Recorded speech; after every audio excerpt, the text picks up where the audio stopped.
সবাই কেমন আছেন? আজকে আপনাদের জন্য রয়েছে মজার একটা রেসিপি, সেটা হচ্ছে কাঁচা আম দিয়ে মলা মাছের চচ্চড়ি। আচ্ছা, আমি যেই প্যানটার মধ্যে মাছটা রান্না করব, আমি ওই প্যানটার মধ্যে একবারে মাছটা মাখাবো। তো আমি এখানে 1 কাপ পরিমাণে মলা মাছ নিয়ে নিয়েছি। এটা কেটে পরিষ্কার করে খুব সুন্দর করে আমি ধুয়ে নিয়েছি।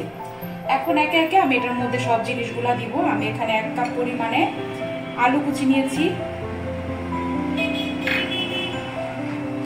তারপরে 1/2 কাপ পরিমাণে কাঁচা আম, তারপরে 1/2 কাপ পরিমাণে এখানে পেঁয়াজ কুচি,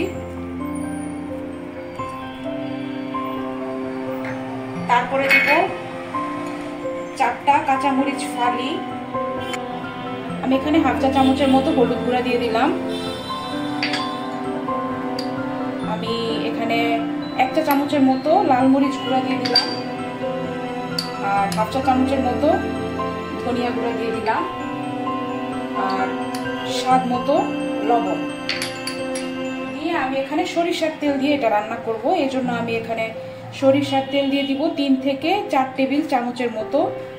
আমি সরিষার তেল দিয়ে এটা আমি হাত দিয়ে খুব ভালো মতো কচলে মেখে নিব।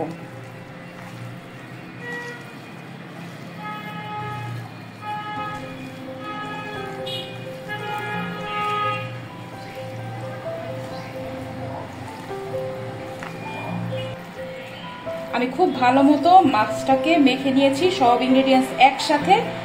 এখন এটাকে আমি এইভাবে, এটা খুব বেশি নাড়াচাড়া করা যাবে না, আমি এইভাবে এটাকে দিয়ে সুন্দর করে ঢাকনা দিয়ে আমি চুলায় বসাই দিব।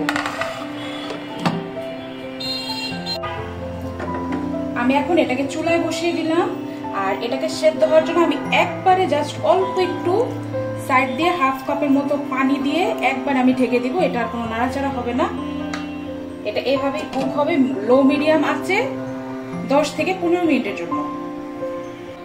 আচ্ছা, আমাদের 10 মিনিট হয়ে গেছে, তো আমরা দেখি কি অবস্থা। আমি আঁচটা খুব কমায় রেখেছিলাম। আমি এখন এটা প্রথমবার নাড়া দিচ্ছি।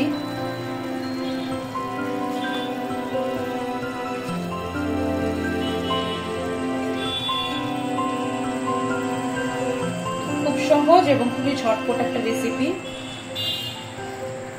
গরম ভাত দিয়ে খেতে অনেক মজা লাগে না? এটা আর 2 মিনিটের মতো আমরা ঢেকে রান্না করব। এটা হয়ে গেছে অলমোস্ট। তা আমি এটা আবারও 2 থেকে 3 মিনিটের জন্য ঢেকে দিলাম।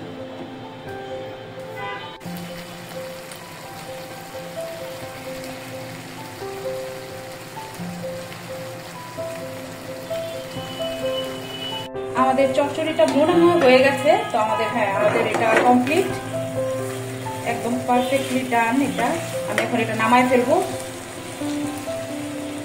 আমি এটা এরকম শুকনাই রাখবো, এটার মধ্যে কোনো ঝোল থাকবে না।